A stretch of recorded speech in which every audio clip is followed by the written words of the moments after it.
এমবাপ্পেকে অনেকেই baby goat ডেকে থাকেন। গ্রেটেস্ট অব অল টাইম টার্মটার প্রথম বর্ণের সমষ্টি গোট, যে নামে সমর্থকরা মেসি ও রোনালদোকে ডেকে থাকেন। তর্কযোগ্যভাবে নতুন প্রজন্মের সেরা খেলোয়াড় এমবাপ্পেকে তাই আদর করে দেয়া হয়েছে বেবি গোট খেতাব। সেই এমবাপ্পের শক্তির জায়গা হচ্ছে তার গতি, যা তাকে প্রায়ই আলোচনায় নিয়ে আসে। চলতি মৌসুমে চ্যাম্পিয়ন্স লিগে এক ম্যাচে তেমনই দৌড়ের গতির কারণে আলোচনার জন্ম দিয়েছিলেন এমবাপ্পে। সেই ম্যাচে জোড়া গোল করে দলকে জয় এনে দেওয়ার পাশাপাশি তুলেছিলেন গতির ঝড়। ম্যাচের এক পর্যায়ে স্প্রিন্টে 10.9 সেকেন্ডে দৌড়েছিলেন 100 মিটার। সেদিন ঘন্টায় 33.24 কিলোমিটার গতিতে দৌড়েছেন পিএসজি অধিনায়ক। এরপর অনেকেই মজার ছলে উসাইন বোল্টের সঙ্গে এমবাপ্পের নাম তুলনা করেন।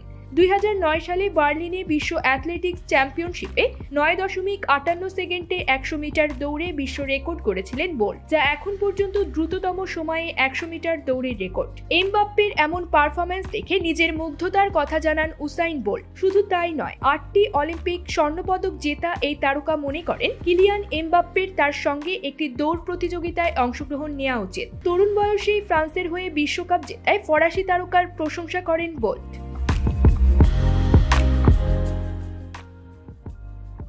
উসাইন বোল্টের সঙ্গে দৌড়ানোর চ্যালেঞ্জ হাসি মুখেই গ্রহণ করেছেন এমবাপ্পে। একই সঙ্গে ট্র্যাকে নামার আগেই মেনে নিয়েছেন পরাজয়। আমি মনে করি উসাইন বোল্ট সবার জন্য অনুপ্রেরণা। এখানে যারা উপস্থিত আছেন প্রত্যেকেই হয়তো তার প্রতিযোগিতা দেখার জন্য মাঝরাতে জেগে থেকেছেন। আমি তাকে সম্মান করি। তার সঙ্গে প্রতিযোগিতা করতে পারাটাও হবে সম্মানের, তবে তার সঙ্গে জয় পাওয়াটা মোটেও সহজ হবে না। এমবাপ্পের জেতার সম্ভাবনা দেখছেন না খোদ বোল্টও। জ্যামাইকার এই সাবেক দৌড়বিদ বলেন, আমি চাই সে আমার সঙ্গে এই প্রতিযোগিতা করুক। সে ফ্রান্স জাতীয় দলের হয়ে অসাধারণ ভূমিকা রেখেছে।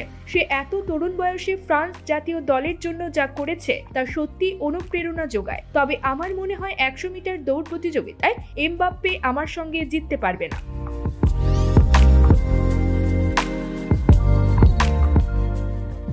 2017 সালে সকল ধরনের দৌড় প্রতিযোগিতা থেকে অবসর নেন 8টি অলিম্পিক স্বর্ণপদক জেতা এই জ্যামাইকান তারকা। সম্প্রতি 2024 টি-20 বিশ্বকাপের শুভেচ্ছা দূত হিসেবে দায়িত্ব পেয়েছেন সর্বকালের অন্যতম সেরা এই দৌড়বিদ।